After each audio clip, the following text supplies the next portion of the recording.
Well, listen, I'm going to have Ann and Matt come up here. Great to have them. Most of you know this is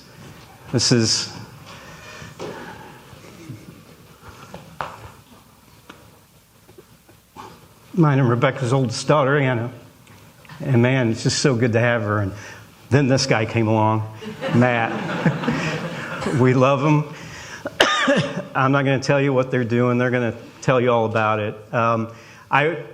If I hadn't have been sick, I forgot all about it. But there's a picture going way back when we started the well, back by the bus garage, and Anna's on the cajones.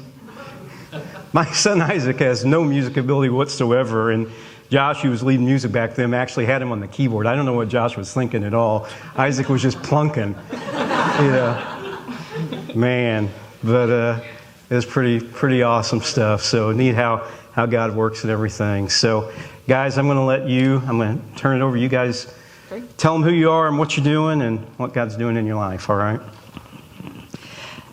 Yes, as my dad said, I'm Anna. This is my husband, Matt, and we are the Joes. I was actually going to say I feel really grateful to be here, and especially with all the renovations. When I went off to college, the well wasn't even a year old. So for all of you who were around in that first year, that can date me and yourself, I guess. Yeah, we'll go with that. But we are... Matt and I both work for New Life Church, which is a local church in Ann Arbor, but it's also a college ministry. And so we are both full-time campus missionaries at the University of Michigan. And so I'm just waiting for the slides. We'll get there eventually. But did that? Oh, right, they're on my phone. Nice. So we will actually be married 3 years in a couple of weeks, which is really exciting. But Matt and I both were impacted by being a part of New Life Church in our undergrad. We both grew up in the church, came to college loving Jesus, and just had transformational freshman years that led us into a lifetime of ministry vocationally. And so we're really excited and passionate about seeing students come into college and continue to follow Jesus. If they come out of a church like this and they go off to continue to pursue the Lord with other believers. But also we're passionate about seeing people who haven't gone to church, who don't know Jesus, get to encounter him, and being a part of equipping and sending out students and then also graduates into the workforce with a passion and a desire to follow Jesus. Yeah, so we are over at the University of Michigan doing work on that campus, doing ministry, and there are just so many students there to reach. I mean, you all probably know that already, but it is pretty normal to meet just an average student who is not really following any sort of religion or spiritual thing, but definitely, not even identifying themselves as a Christian.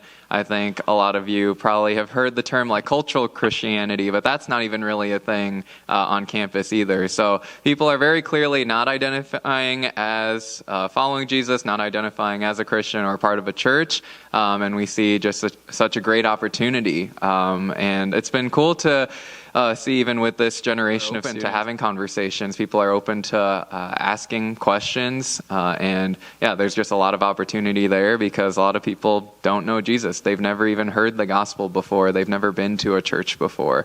So we're just super excited about that opportunity that just persists at the University of Michigan, and the student body just keeps growing larger. There's a new dorm opening up that's going to have over 2,300 students, I believe, starting in 2026. And so, they keep admitting more students, and there's just more people on campus to reach. And so the opportunity just never goes away.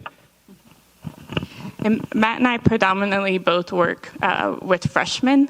So really just having that missional front door. So we lead home groups that meet in specific dorms. We have a pancake ministry that gives out pancakes to those who are partying late at night. We give out free coffee and hot chocolate. That's something that I started doing this year. But we're doing a lot of things. We are also have roles that help our church service function. But we just wanted to share 2 quick stories that just highlight the impact that God is having on campus. And so the first one that I'm going to share is a student named Drew. Drew was a freshman last year. He came into college with a little bit of church background, would probably say that he knew who Jesus was and that he was following him, and got instantly plugged into our church, was in the group that I was leading, and went to our fall retreat. And during fall retreat, he describes it as he just encountered the Holy Spirit in a way that he's never had before. And in that moment decided, I'm going to follow Jesus. And getting to see Drew's life transformed as he's grown in maturity and faith over these last 2 years has been really cool. He has taken that moment that he's had with the Lord and translated it into a passion to know Jesus, but also to see his fellow students follow him. And so Drew is even trying to intern for us next year, and is considering a career in ministry because of just the impact of hearing the gospel clearly presented at fall retreat and choosing to follow him. Yeah, and as Anna alluded to, part of our dream in doing ministry work is seeing students equipped for life to follow Jesus. So not just this one singular moment of I've been saved and okay, we'll just let you go, do whatever you want to do, we'll see you later. It's we're coming alongside them in faith, seeing how they continue to grow. And so I think one unique opportunity we get too, working in the dorms and having mostly freshman groups, are actually also coming alongside the people who lead those groups. We have students who are leading those groups. And so one story I have is with a student who actually I think is graduating today, was a senior this past year named Daniel. And this year's fall retreat was a bit of a pivotal moment for him. We were talking about running the race and leaving a legacy that matters, a legacy that points to who Jesus is not just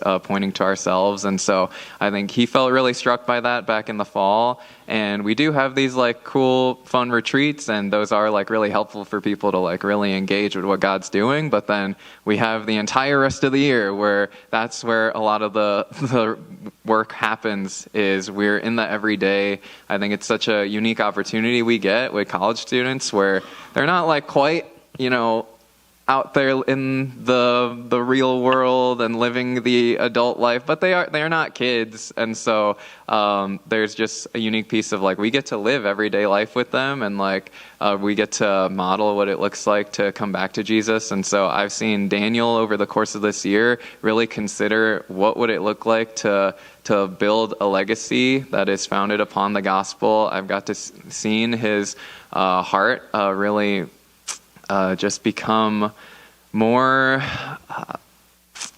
just overjoyed by the impact of the gospel. The gospel really transforms our lives. We get to see baptism happen today, and baptism doesn't really mean anything if our lives aren't transformed by the gospel, the good news that Jesus brings. And so I've gotten to see him become passionate about that, getting to see the impact of the gospel in our lives, getting to see that around our home group, getting to see people who didn't know Jesus, who weren't following Jesus, start following Jesus, and their life has changed. And so, getting to come alongside him, he's set up to go be sent out into the world beyond campus to graduate, and now he's moving a little bit north of Ann Arbor to start working this summer, and he's going to he's been looking for churches. He's really passionate about how can I build up a church community, how can I be invested, how can I use my spiritual giftings. And so it's just been cool to see we get to both be there to meet with freshmen coming into this very vulnerable and important moment in their lives, and we get to walk with people who are older. We get to help them invest in those same people together. So we just wanted to present 2 ways that you guys can help. One is that we would love prayers We truly believe that the Lord answers prayers. And so just wanted to ask you guys to pray boldly. Since we are in a freshman predominantly groups, one of the things that we would love is just vibrant outreach to the freshmen. And so just praying for our students, for our staff, and for the Lord just to have an impact on campus. And so that, just to give you one, there's a lot of things you can pray for, but I think just pray for our vibrant impact on campus for freshmen. Yeah, and our other ask is financial. We are at a church that is predominantly college students, and so there's not a tithe base for church staff to really operate. And I don't believe that we have like some special magic that makes us better at ministry than other people, but I believe that the Lord moves when people are available and willing to give up their time. And so we can afford to give a lot of our time toward ministry because of generous donors, generous supporters who are both praying for us and giving to us financially. So I want to ask you all to consider giving on a monthly basis. That's how we sustain the ability to make time for ministry work. We both do this full-time, 40 hours a week. And so in order to be able to continue doing that, we're excited to keep doing this for as long as the Lord calls us to it, and we don't see ourselves doing anything different anytime soon. And so we'd love to partner with you and have you partner with us financially. If you're curious about how to do that, I think there's a slide that will go up of our page where you can scan a QR code, check it out. But we'll be around in the back after everything's over, and you can come chat with us if you're interested in hearing more. So thank you so much. It's an honor to be here and get to share about this with you.